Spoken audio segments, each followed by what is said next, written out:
Ya, bismillahirrahmanirrahim. Assalamualaikum warahmatullahi wabarakatuh.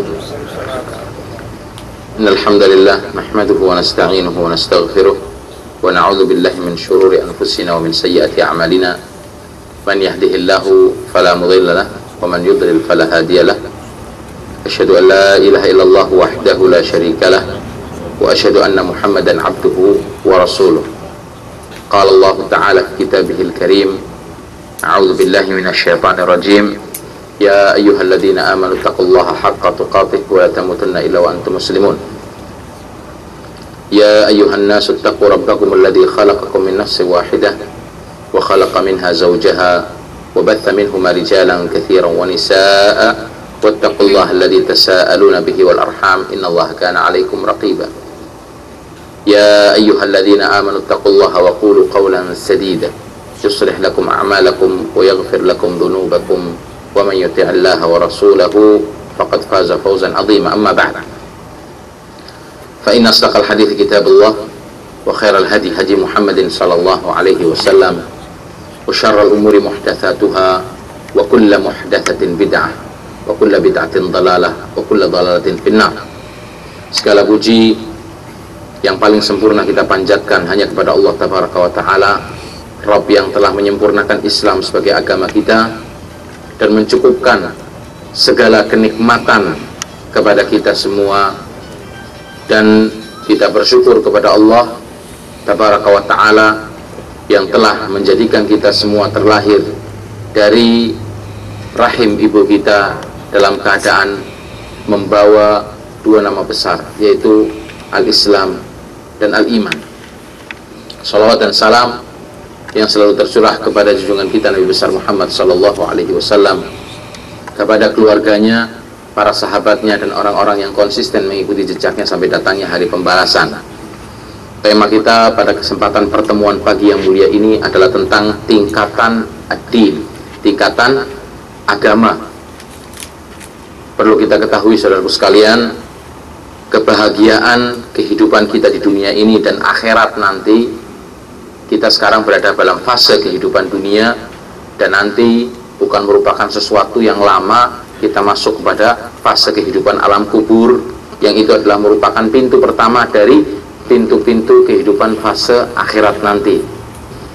Nah, kebahagiaan di dunia dan di akhirat tidak akan bisa dicapai kecuali dengan kita menyempurnakan keislaman kita atau beragama Islam.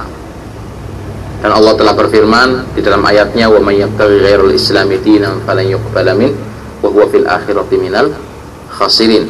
Barang siapa yang berharap selain dari Islam untuk menjadi agamanya, maka Allah tidak akan pernah meridhoinya, tidak akan diterima, dan kelak di akhirat dia akan menjadi orang yang merugi. Dan kebutuhan umat manusia kepada Islam ini lebih besar nilainya ketimbang kebutuhan mereka terhadap makanan, minuman, dan hawa nafsunya. Orang yang bertauhid walaupun mati kelaparan, tapi dia dalam keadaan bertauhid lebih bagus daripada dia kelaparan, mati, atau bahkan dia penuh bergelimang dengan harta dan kenikmatan, tetapi bukan menjadi manusia yang bertauhid kepada Allah, tapi kehidupannya campur aduk dengan perbuatan syirik, menyekutukan Allah subhanahu wa ta'ala. Setiap manusia jelas sangat membutuhkan tuntunan ajaran syariat, karena manusia itu berada di persimpangan jalan, jalan yang akan memberikan manfaat atau jalan yang akan membahayakan mereka. Dan Islam inilah cahaya yang menyinari jalan mereka untuk menempuh sampai ke terminal terakhir, yaitu surga Allah subhanahu wa ta'ala, sehingga seorang manusia mendapatkan manfaat dan terhindar dari bahaya dan bencana. Bahaya bencana terbesar itu dengan kekekalan dalam api neraka. Na'udzubillah, semoga Allah jauhkan kita semua dari azab api neraka. Dan agama ini mempunyai 3 tingkatan saudara sekalian. Tingkatan yang pertama adalah al-Islam, kemudian tingkatan yang kedua yang lebih tinggi adalah al-Iman, dan tingkatan ketiga dan yang paling tinggi adalah ihsan. Setiap tingkatan memiliki rukun-rukun yang membangunnya seperti kita ketahui. Nah, kita ingin berbicara perbedaan antara 3 tingkatan ini. Nah, perbedaan di antara ketiganya adalah jika antara Islam dan iman disebutkan secara bersamaan, maka yang dimaksud dengan Islam di sini yaitu amal-amal yang sifatnya tampak dan zahir. Antum sekalian bisa lihat, coba poin-poin rukun Islam itu apa saja? Mengucapkan 2 kalimat syahadat, sholat, zakat, puasa, dan haji. Semuanya kan berhubungan dengan amalan zahir, ya kan? Amalan yang tampak, dan rukunnya ada 5. Sedangkan yang dimaksud dengan iman adalah amal-amal yang bersifat batin, karena semuanya hubungannya perkaranya dengan masalah ghaibiyah, perkara-perkara yang ghaib. Antum lihat 6 poin dalam rukun iman. Iman kepada Allah kita pernah lihat? Tidak. Iman kepada para malaikatnya, pernah kita lihat malaikat? Tidak. Malaikat pun kalaupun dilihat oleh manusia bisa, tapi dalam berbentuk wujud manusia, seperti ketika dijelaskan dalam hadis Jibril. Jibril datang menemui Rasulullah dan para sahabatnya dengan berpenampilan seorang manusia. Yang pernah melihat bentuk Jibril secara asalnya, penciptaannya cuma Rasulullah Shallallahu Alaihi Wasallam saja. Nah, yang dimaksud dengan iman di sini adalah amal batin yang memiliki 6 rukun, dan jika keduanya berdiri sendiri-sendiri, maka masing-masing menyandang makna dan hukumnya tersendiri seperti akan kita jelaskan pada pertemuan kita hari ini. Nah, perlu diketahui juga cakupan ihsan, derajat tertinggi kan ihsan. Cakupan ihsan itu lebih umum sifatnya dari cakupan iman, dan cakupan iman, ya kan, sifatnya lebih umum dari cakupan Islam. Ihsan lebih umum, kenapa? Karena orang yang sudah mencapai kepada derajat ihsan berarti dia juga telah melewati tahapan iman, ya kan? Karena ihsan itu mencakup iman. Tidaklah seorang hamba sampai ke martabat ihsan kecuali jika dia mampu mewujudkan keimanannya dengan secara sempurna. Nah, ihsan juga lebih khusus dipandang dari segi pelakunya, karena pelaku ihsan adalah segolongan dari pelaku keimanan. Setiap orang yang muhsin tentu dia adalah seorang yang mukmin. Namun tidak semua orang yang mukmin itu muhsin. Seperti itu. Nah, iman juga memiliki cakupan yang lebih umum dari cakupan Islam. Ya kan? Karena iman ini mencakup Islam. Seorang hamba tidak mencapai kepada keimanan kecuali apabila dia mampu mewujudkan, merealisasikan keislamannya dengan secara sempurna. Iman juga lebih khusus dipandang dari segi pelakunya, karena pelaku keimanan adalah kelompok dari pelaku keislaman, dan tidak semua pelaku keislaman menjadi pelaku keimanan. Jelasnya setiap mukmin adalah muslim, tapi tidak semua muslim itu mukmin. Kalau dia adalah mukmin, maka dia akan menjadi orang yang beramanah. Tapi ternyata dia korupsi, karena keimanannya kepada Allah hanya sebatas tertulis di dalam kartu KTP agama muslim, belum sampai kepada derajat mukmin. Makanya kalau kita lihat mayoritas pemimpinnya muslim, mayoritas masyarakatnya muslim, ya kan, tapi kadar keimanannya kosong, nihil. Malu Pak, umat Islam terbesar di dunia korupsinya paling banyak, apalagi mau sampai derajat ihsan. Kalau manusia di Indonesia dan para pemimpinnya di Indonesia adalah orang-orang yang muhsin, oh subhanallah, Indonesia gemah ripah loh jenawi. apa yang nggak punya dan dimiliki oleh Indonesia. Tambangnya ada, minyaknya ada, kayunya terbesar di dunia, emasnya juga ada, gasnya ya kan, yang paling indah adalah Mas Harto, ini paling mahal dari segalanya. Nah, kemudian tingkatan pertama yaitu al-Islam. Kita nggak perlu jauh-jauh ke sini Pak Harto. Kalau Indonesia para pemimpinnya muhsin, rakyatnya muhsin, oh kita nggak perlu jauh-jauh datang ke sini. Nggak butuh Saudi, butuhnya apa? Haji sama umroh, selesai. Wah, tiap tahun Pak Harto umroh. Kemudian tingkatan pertama al-Islam. Definisi atau makna Islam. Islam adalah menyerahkan diri sepenuhnya kepada Allah Tabaraka wa Ta'ala dengan mengesahkan Allah dan melaksanakan syariatnya dengan penuh ketaatan dan melepaskan diri dari kesyirikan serta pelakunya. Ini pengertian Islam. Banyak orang juga nggak tahu, ditanya, Anda Muslim? Iya Muslim. Apa itu Islam Pak? Ya agama saya. Iya, semua orang tahu, orang di KTP aja ditulis kalau agama itu Islam. Cuma ketika Anda mengaku diri Anda sebagai saya Muslim, apa yang diinginkan dari orang Islam itu? Dan apa itu pengertian Islam? Anda harus tahu dong. Masa orang Islam ngaku Muslim nggak tahu apa itu Islam? Bagaimana Anda akan memperkenalkan Islam? Ya, Islam itu adalah artinya seseorang yang mengaku dirinya Muslim, maka dia adalah orang yang harus siap sepenuhnya menyerahkan diri kepada Allah Subhanahu wa Ta'ala dengan mengesahkan Allah, melaksanakan syariatnya dengan penuh ketaatan, melepaskan diri dari kesyirikan serta pelakunya. Ini kriteria seorang Muslim. Nah, siapa saja yang menyerahkan diri sepenuhnya kepada Allah, maka dia dikatakan sebagai seorang yang Muslim. Udkhulu fis-silmi kafah, bukan dipilih-pilih. Nah, ini Islamnya enak, ini yang ini ambil tuntunannya. Oh, ini kurang pas, buang. Bukan seperti itu. Apa yang diperintahkan harus kita laksanakan dan kita lakukan, seperti itu. Nah, siapa saja yang menyerahkan diri kepada Allah dan kepada selain Allah di sisi lain, maka dia adalah seorang yang musyrik. Nggak mungkin akan bersatu.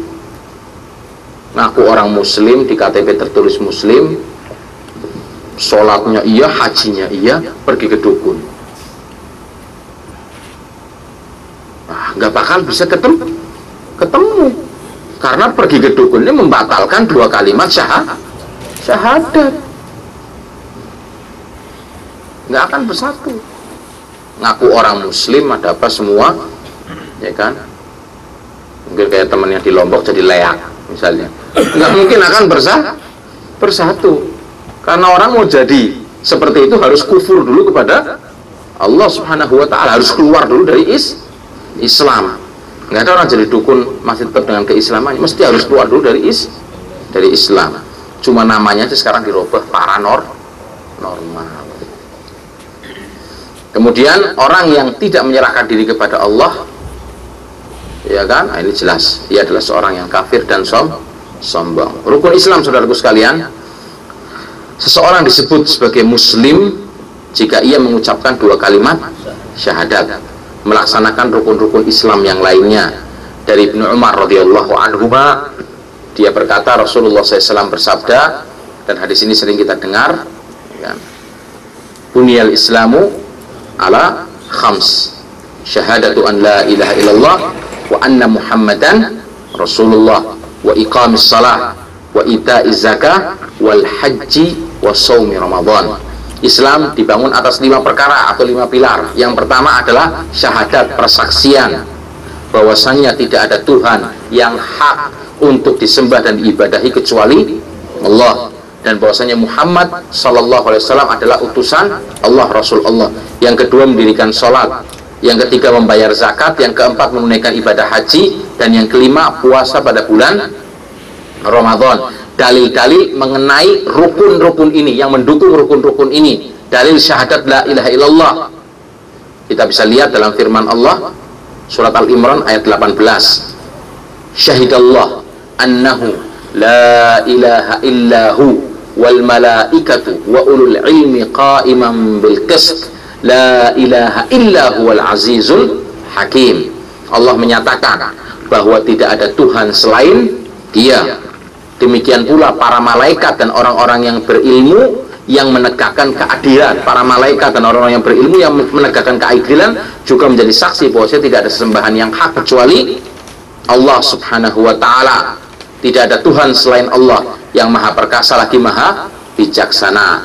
Makna syahadat la ilaha illallah adalah pengakuan seseorang dengan lisan dan hatinya bahwasanya tidak ada yang berhak untuk disembah kecuali Allah, dan setiap sesembahan selain Allah maka uluhiyah dan ibadahnya batil, tidak bisa dibenarkan.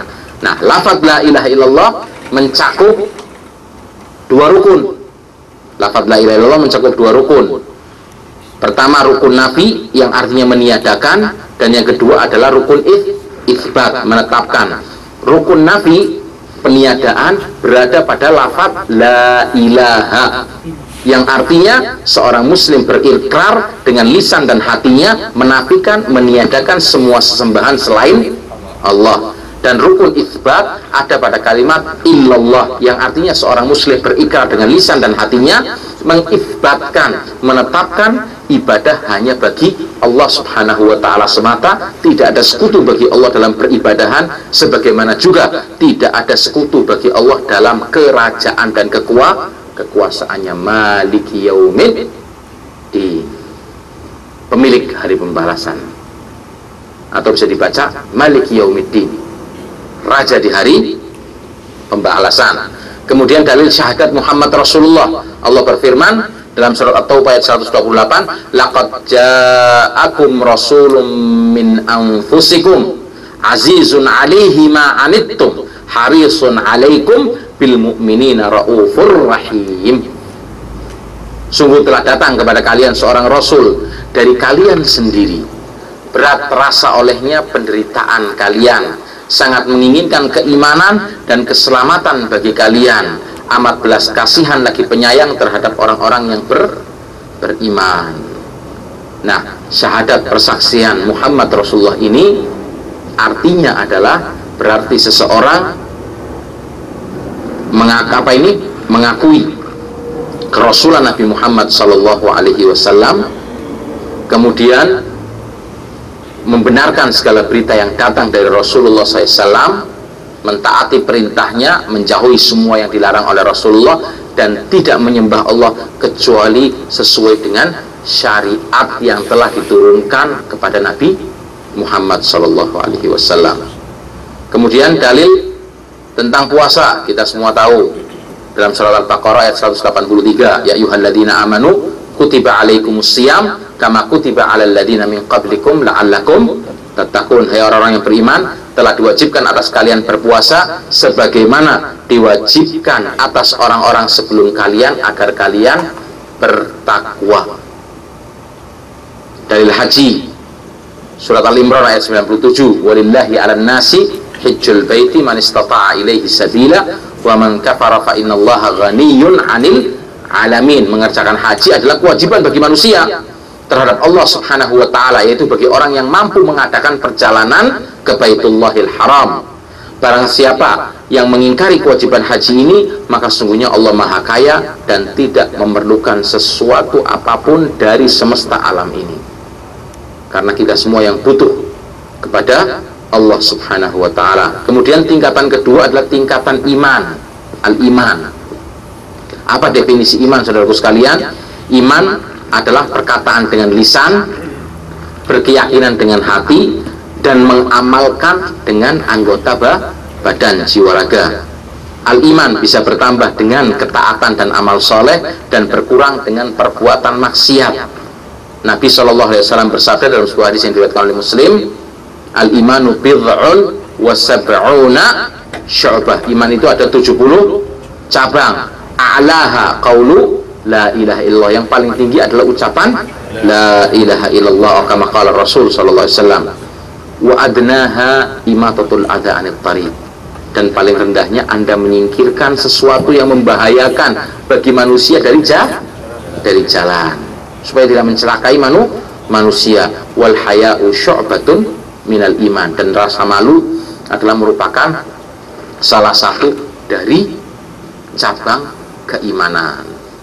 Rukun-rukun iman ada 6 seperti kita ketahui: iman kepada Allah, para malaikatnya, kitab-kitabnya, para rasulnya, hari akhir, takdir yang baik dan jelek, ya kan? Firman Allah Subhanahu wa ta'ala yang membuktikan perintah keimanan kita kepada Allah dalam surat Al-Baqarah ayat 177, laisal birra an tuwallu wujuhakum qibalal masyriqi wal maghrib walakinnal birra man amana billahi wal yaumil akhir wal malaikati wal kitabi wan nabiyyin. Bukanlah menghadapkan wajahmu ke arah timur dan ke arah barat itu sebagai sebuah kebajikan, akan tetapi sungguhnya kebajikan itu ialah bagaimana kamu bisa merealisasikan keimanan kepada Allah, hari kemudian, malaikat-malaikatnya, kitab-kitabnya, dan para nabi. Dulu kan umat Islam kiblatnya kemana? Ke Masjidil Aqsa pertama kali, sebelum ke Ka'bah, ya kan? Sebelum ke Ka'bah ke Masjidil Aqsa. Ketika itu orang-orang Yahudi ngecek Rasulullah dan para sahabat, wah ngaku bener kok kiblatnya mengarahnya ke arah Baitul Maqdis. Orang Yahudi merasa memiliki dan menguasai kalau Baitul Maqdis itu adalah milik kelompok mereka, milik umat mereka. Dan Rasulullah selalu berharap kepada Allah untuk bisa memindahkan kiblatnya. Seperti itu, akhirnya Allah turunkan wahyu untuk memindahkan kiblat. Seperti itu. Nah, di sini diinginkan juga apa? Bahwasannya kita diperintahkan untuk mengikuti perintah Allah Subhanahu wa ta'ala dan tidak mencari-cari sebabnya. Jangan sampai, ya kan, kita mau beribadah kepada Allah dan kita tidak beribadah kecuali apabila kita mengetahui sebab atau hikmahnya. Yang penting itu apa? Anda laksanakan perintah Allah Subhanahu wa ta'ala. Diceritakan di dalam Al-Quran, dan ayat ini sudah dibaca oleh para sahabat semenjak dahulu, kalau orang mau naik ke langit itu pasti di dadanya akan sesak. Nah, apakah di zaman sahabat mereka sudah punya alat canggih untuk naik ke langit? Enggak kan? Tapi mereka percaya karena yang berbicara siapa? Ya kan? Wahyu. Batasan air lautan yang satu dengan lautan yang lainnya, dan ini tidak bisa diketahui kecuali setelah diteropong dari luar angkasa. Antara samudera dengan samudera yang lainnya pasti ada pembatas, airnya nggak sama, kadarnya pun berbeda, seperti ada pembatas. Akan kelihatan mana Pasifik, mana Atlantik, mana samudera India, mana Laut Merah, itu kelihatan kalau diteropong dari atas. Jadi diceritakan dalam Al-Quran, Allah berikan pembatas. Apakah para sahabat dulu pernah jebur melakukan penelitian? Tapi mereka yakin karena yang berbicara wahyu, seperti itu. Dan mereka taat melaksanakan perintah Allah tanpa tanya. Yang penting Rasulullah merintahkan, sami'na wa ata'na, seperti itu. Nah, sedangkan dalil mengenai takdir adalah firman Allah dalam surat Al-Qamar ayat 49, inna kulla syai'in khalaqnahu biqadar. Sungguhnya kami telah ciptakan segala sesuatu dengan ukuran takdir. Kemudian tingkatan tertinggi dan yang terakhir adalah al-ihsan. Al-ihsan ini memiliki satu rukun saja, ialah Anda menyembah Allah seakan-akan Anda melihat Allah, kalaupun tidak melihatnya, Anda merasakan sungguhnya Allah melihat kita. Ta'budallah ka'annaka tara fa illam takun tara fa innahu yarak. Seperti dalam surat An-Nahl ayat 128, innallaha ma'al ladzina taqaw wal ladzina hum muhsinun. Sungguhnya Allah berserta orang-orang yang bertakwa dan orang-orang yang berbuat kebaikan. Karena tidak ada yang akan lewat dari hadapan Allah Subhanahu wa ta'ala. Wa tawakkal 'alal 'azizir rahim alladzi yaraka hina taqum wa taqallubaka fis sajidin innahu huwas samiul alim.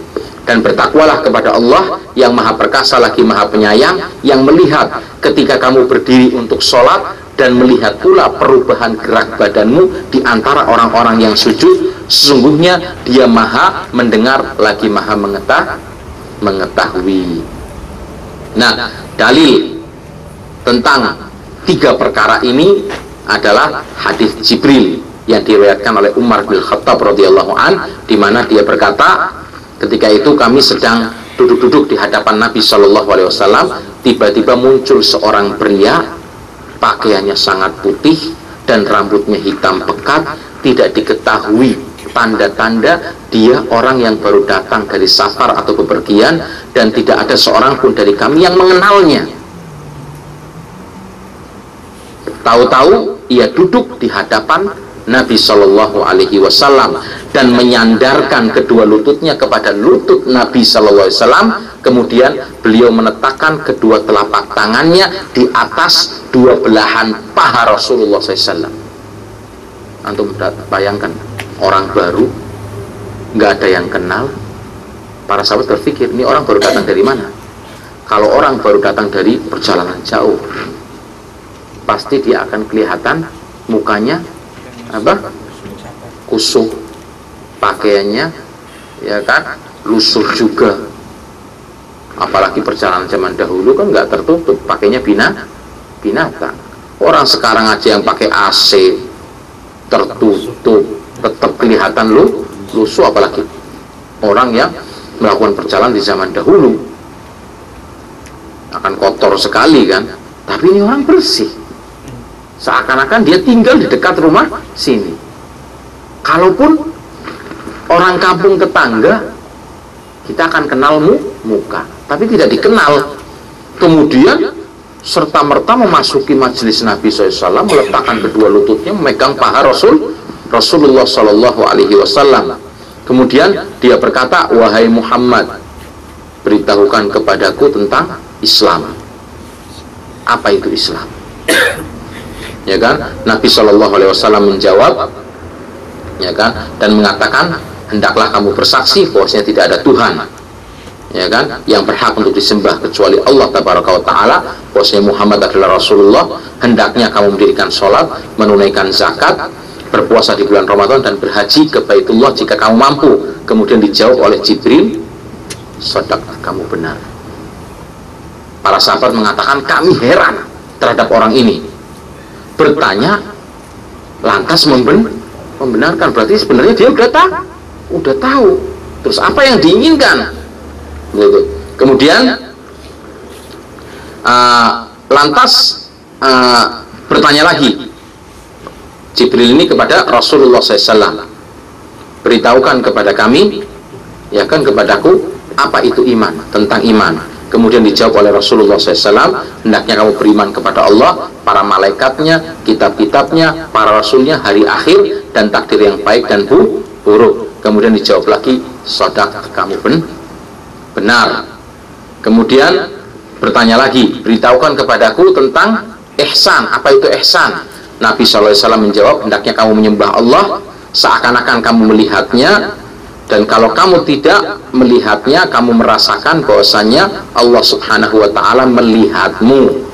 Maka Jibril pun mengatakan, shadaq, kamu pun benar. Kemudian bertanya lagi Jibril tentang hari akhir. Mata sa'ah, kapan terjadi hari akhir? Dijawab oleh Rasulullah SAW, ya kan, mal mas'ulu anhu bi'a'lami minasail, ya kan, orang yang bertanya tidak lebih tahu dari yang ditanya, ya kan. Hebat dukun sekarang, Pak, pada sakti, Pak, buka iklan di mana televisi, ketik rek, ya kan, yang mau berkonsultasi tentang masalah hari kiamat. Jibril nggak tahu. Jibril dijawab sama Rasulullah nggak tahu. Dan umat Islamnya percaya lagi. Umat Islam macam apa ini? Tapi umat Islam yang tahu dan membaca agamanya, tidak mungkin dia akan terkecoh, tidak mungkin dia akan tertipu. Silahkan keluarkan isu sebanyak-banyak tentang hari akhir. Kami punya keyakinan yang jelas. Jibril pun nggak tahu. Kata Rasulullah, yang ditanya nggak lebih tahu dari yang bertanya. Ini jelas. Kalau hari akhir itu adalah urusan Allah Subhanahu wa ta'ala. Akhirnya Jibril mengatakan, kalau begitu jelaskan kepadaku tentang tanda-tanda hari kiamat. Maka Rasulullah menjawab, apabila seorang hamba sahaya melahirkan tuannya. Ini diantara tanda-tandanya. Hamba sahaya melahirkan anak tuannya. Sekarang perbudakan nggak ada. Tapi mungkin sekitar 50 tahun yang lalu masih, 100 tahun yang lalu masih. Dan ketika itu para majikan menggauli para budaknya dan melahirkan anak-anak.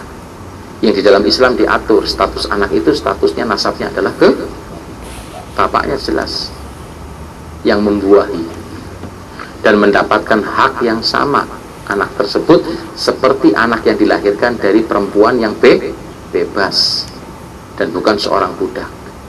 Dan Islam memuliakan seorang budak yang melahirkan anak majikannya, nggak bisa dijual, dan haram hukumnya dijual. Dan pasti ketika anak itu besar, jalannya adalah kebebasan bagi ibunya. Seperti itu. Islam sudah mengatur. Dan seorang majikan harus bertanggung jawab penuh terhadap budak dari setiap sisi, sandang, pangan, papan. Tapi budak yang punya suami nggak boleh terus digauli, tidak bisa, diharamkan hukumnya, ya kan. Kemudian apabila kamu telah melihat orang-orang tanpa alas kaki, ya kan, orang-orang miskin, para penggembala berlomba-lomba dalam meninggikan bangunannya. Apa ini yang kamu lihat? Orang ketika minyak belum ditemukan di Timur Tengah ini, apa sih pekerjaan mereka? Gembala kambing, kehidupan kabilah, padang pasir, kadang rumahnya cuma tenda. Sekarang lihat, ya kan, berlomba-lomba membuat tower. Dulu kita lewat berapa tahun yang lalu di daerah sini nih, masih tanah kosong ya Pak Ali. Sekarang lihat, udah jadi 5-6 tingkat, ada yang lebih, ya kan. Nenek moyang mereka, kakek-kakek mereka itu dulu nggak pakai sandal, nggak beralas kaki. Oh, sekarang pakainya apa? Kursi roda. Tapi naiknya Porsche, Rolls Royce, ya kan, seperti itu. Kemudian Umar berkata, akhirnya orang itu pun pergi. Maka tidak lama kemudian saya tengok sudah nggak kelihatan, kata Umar. Nabi SAW bersabda kepadaku, hai Umar, tahukah kamu siapa orang tadi? Umar menjawab, Allah wa Rasuluhu a'lam, Allah dan Rasul yang mengetahui. Kemudian Rasulullah mengatakan, tadi adalah Jibril datang kepada kalian mengajari tentang agama kalian. Hadis sahih riwayat Muslim. Ini, ya kan, kupasan ringkas tentang tingkatan agama di dalam Islam yang mencakup al-Islam, al-Iman, dan al-Ihsan. Kita berdoa kepada Allah Subhanahu wa ta'ala, semoga Allah memudahkan kita untuk merealisasikan tingkatan ini dan kita bisa mencapai kepada tingkatan ihsan, menjadi orang-orang yang muhsin dalam melaksanakan agama ini, sehingga kita bisa merealisasikan sabda Nabi kita Muhammad SAW, ittaqullaha haitsuma kuntum, bertakwalah kepada Allah di mana saja tempat kamu berada. Subhanakallahumma wa bihamdika asyhadu an la ilaha illa anta astaghfiruka wa atubu ilaik. Wassalamualaikum warahmatullahi wabarakatuh.